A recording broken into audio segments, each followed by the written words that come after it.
भारताने युरेशियामध्ये आपले संबंध अधिक मजबूत करण्यास सुरुवात केली आहे। आर्मेनिया या देशासह भारताचे या आधीपासून संबंध आहेत खरे, मात्र आता भारताचे chief of defence staff Anil Chauhan यांच्या 4 दिवसीय दौऱ्यानंतर हे संबंध अधिक मजबूत होणार आहेत। आधी स्वदेशी बनावटीच्या पिनाका रॉकेटची पहिली खेप रवाना केल्यानंतर लगेचच सीडीएस चौहान आर्मेनिया दौऱ्यावर गेलेत। त्यांच्या या दौऱ्याचा आपला शेजारी पाकिस्तानने मात्र धसका घेतलाय का ते पाहूया या ग्लोबल रिपोर्टमधून। भारताचे chief of defence staff Anil Chauhan यांचं आर्मेनियामध्ये असं शानदार स्वागत झालं। सीडीएस चौहान हे एका उच्चस्तरीय शिष्टमंडळासह रविवारी आर्मेनियाच्या 4 दिवसीय दौऱ्यासाठी पोहोचले। या दौऱ्यातून दोन्ही देशांमधील सुरक्षा आणि संरक्षण संबंध मजबूत केले जात आहेत। भारताचा सर्वोच्च सैन्य अधिकारी आर्मेनियाच्या दौऱ्यावर आहे, त्याला साजेचं स्वागतही आर्मेनियानं केलं। अलीकडेच आर्मेनियाला भारताकडून पिनाका या स्वदेशी बनावटीच्या रॉकेटची पहिली खेप पाठवण्यात आली आणि त्यानंतर सीडीएस चौहान तिथे पोहोचले। याबाबत दोन्ही देशांकडून अधिकृत निवेदन जारी करण्यात आलं। दोन्ही देशांमधील रणनीतिक भागीदारी मजबूत करण्यासाठी आणि दीर्घकालीन सुरक्षा आणि संरक्षण सहकार्य दृढ करण्यासाठी हा दौरा अत्यंत महत्त्वाचा आहे, असं या निवेदनातून स्पष्ट करण्यात आलं। सीडीएस अनिल चौहान यांच्या स्वागतासाठी आर्मेनियामध्ये भारताच्या राजदूत नीलाक्षी साहा सिन्हा यांच्यासह आर्मेनियाच्या सैन्याचे deputy chief major general Timur Shahnazarian उपस्थित होते, तर आर्मेनियाचे संरक्षण मंत्री सुरेन पापिकियान यांचीही भेट झाली।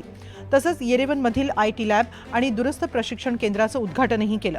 2 आठवड्यांपूर्वीच भारताचे संरक्षण मंत्री राजनाथ सिंह यांनी पिनाका या भारतीय बनावटीच्या रॉकेटची पहिली खेप आर्मेनियाकडे रवाना केली होती। या रॉकेटची निर्मिती पुण्यातील सोलार डिफेन्स अँड एरोस्पेस लिमिटेडनं केली आहे। ही डीआरडीओनं विकसित केलेली भारतीय लष्कराची स्वदेशी अत्यंत अचूक आणि वेगवान मल्टी बॅरल रॉकेट लॉन्चर प्रणाली आहे। ही यंत्रणा फक्त 44 सेकंदात 12 रॉकेट डागून शत्रूच्या तळांना नष्ट करू शकते। तिची मारक क्षमता 60 ते 75 किलोमीटर पर्यंत आहे। पिनाका MK1 ची रेंज 38 किलोमीटर, तर MK2 60 किलोमीटर आणि नवीन व्हर्जनची रेंज 75 ते 120 किलोमीटर पर्यंत आहे।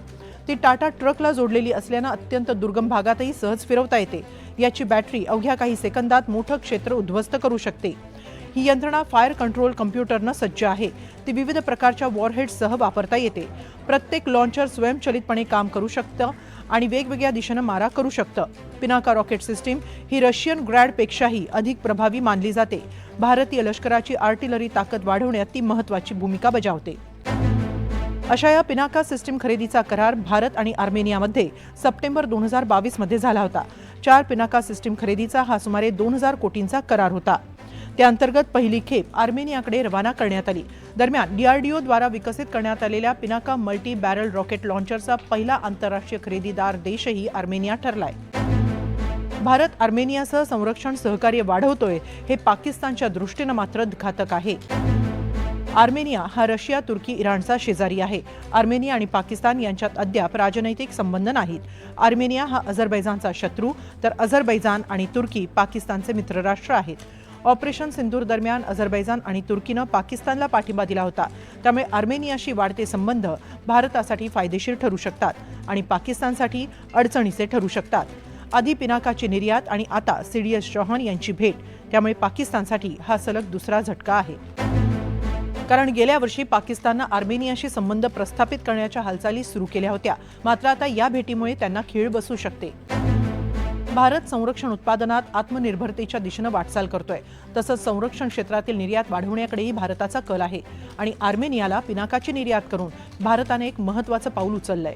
यापूर्वी 2024 मध्ये भारतानं अनगाइडेड रॉकेट सिस्टीमही आर्मेनियाला पाठवली आहे। एकूणच संरक्षण उत्पादनातील आत्मनिर्भरता, निर्यात क्षमता वाढवण्याबरोबरच सीडीएस चौहान यांच्या या भेटीमुळे पाकिस्तानलाही एक कडक इशारा मिळालाय। Bureau report, NDTV Marathi.